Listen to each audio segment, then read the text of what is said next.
Welcome back, fans and friends. For this upcoming release is like the Buick Regal I did previously. Another one of the M2s that is extremely famous for being the deluxe model, but not quite the deluxe model, is this one here. So the reason I bought this is because I actually don't have another IROC-Z, so why not just add one of them? And this is honestly not the best one I've seen, but it was the only one on the shelf, so here we are. And so why not the IROC-Z Camaro, 1985 Chevrolet R76. So the fact that this was on the shelf, it must have fallen underneath a shelf or something, is because the doors don't open. So in a conventional M2, and so this is an M2 coming up. Now I'm not gonna do it right now, just quickly. You'll see there the door opens. For the deluxe ones, not the auto drivers. This is, as you can see here, the competing. They happen to have these both on the shelf. It was the weirdest thing, right? You have Chevrolet Performance and now Ford Performance. And these two cars, while not directly competing against each other, there was a version, previous generation of the Camaro, which is also coming up with the 305 engine.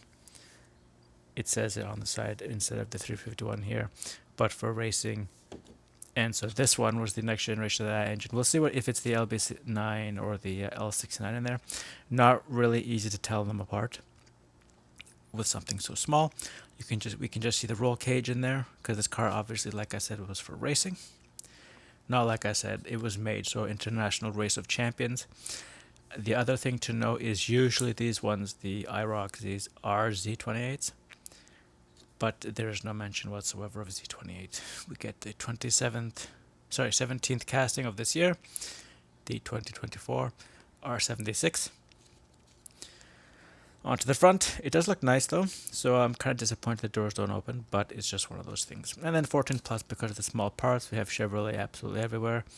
Performance, Chevrolet again, and exactly what's on the side of the cars here. I'm still looking, by the way, for the Bel Air and a couple of other ones from the 50s.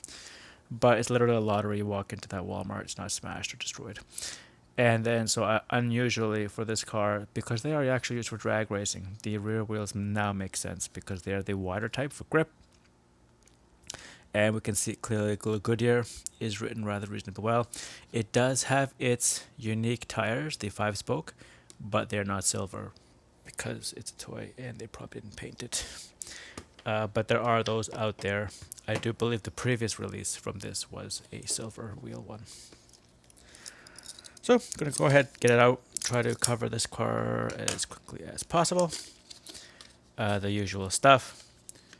It comes in the case, so thankfully if you get sick of it one day, you can technically say it has been taken out or has been kept in its case,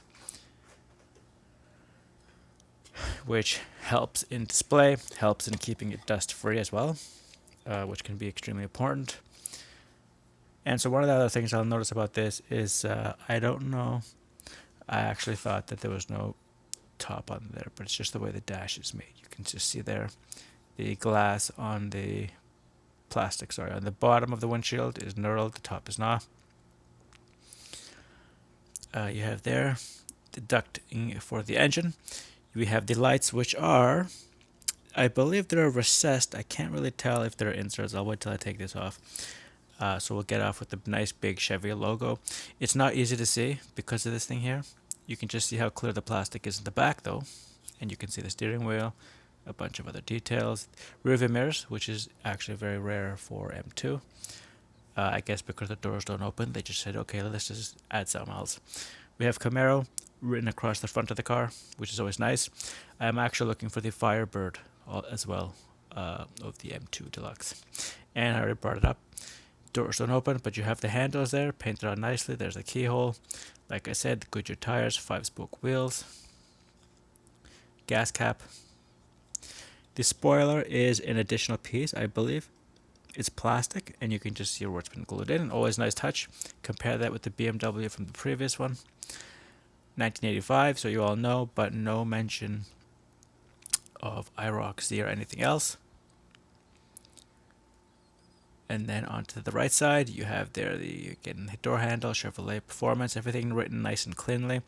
Goodyear, for the first time in a long time, I believe they have written on the tires reasonably well.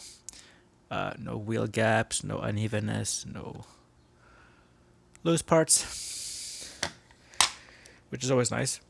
Like I said, these things have not surprisingly gone up in price. So recently, if you've ever been into Walmart, you've seen the Hot Wheels go up about 50% for the basic ones, Matchbox as well. Greenlight, surprisingly, has stayed the same price as well. So the premium brands, I guess, not premium, but the mid-level brands that are readily available, where the price has skyrocketed, and I apologize to American viewers, is at Toys R Us.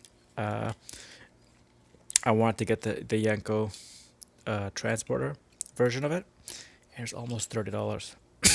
I think that's about double. So I decided, you know what, just buy 3 M2s, call it even. And so there we have it. The shiny black bottom, and you can just see there, they've actually put surprising amount of detail in it.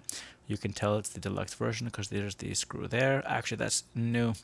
So now I kind of want to open it, because usually, like I said before, they put the pin on the one side and the bolt on the other.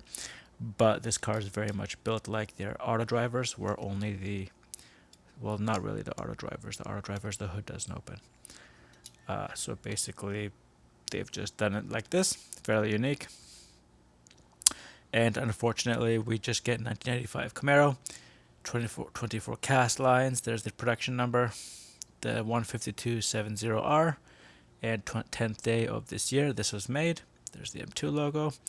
Like I said, the detail is actually pretty good. I'd say on par with Greenlight, and you can just see there, this is the piece they glue on. So when you make the regular version of the car, which has these wheels in the back, it makes sense. Otherwise, you have to do what Greenlight does and have special wheels for the rear, which have standoffs to keep it far away off of this thing. And I guess for them it's cheaper just to have this piece glued on. And you can see that because this part is painted the shiny black metal, and this one is the non-reflective plastic. Okay, so the thing everybody's waiting for, probably, the people who were watching. Unfortunately, they have done a rather lousy job of differentiating the engine. We'll just go with the LB6, because you can see there the shadow makes it unfortunately hard to see, and even at the best angle, it's really the opposite of what they do. We'll see how the next video, the Ford, does it. It probably, hopefully, will be better than this. There's the Greenlight Special. One of the struts there is not painted.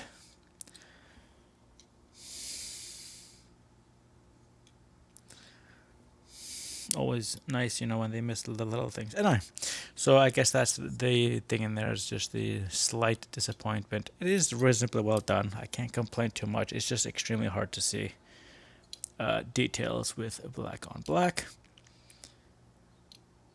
So there we unfortunately have it. Anyway, fans and friends, 1985 Camaro IROC-Z. No mention of Z28.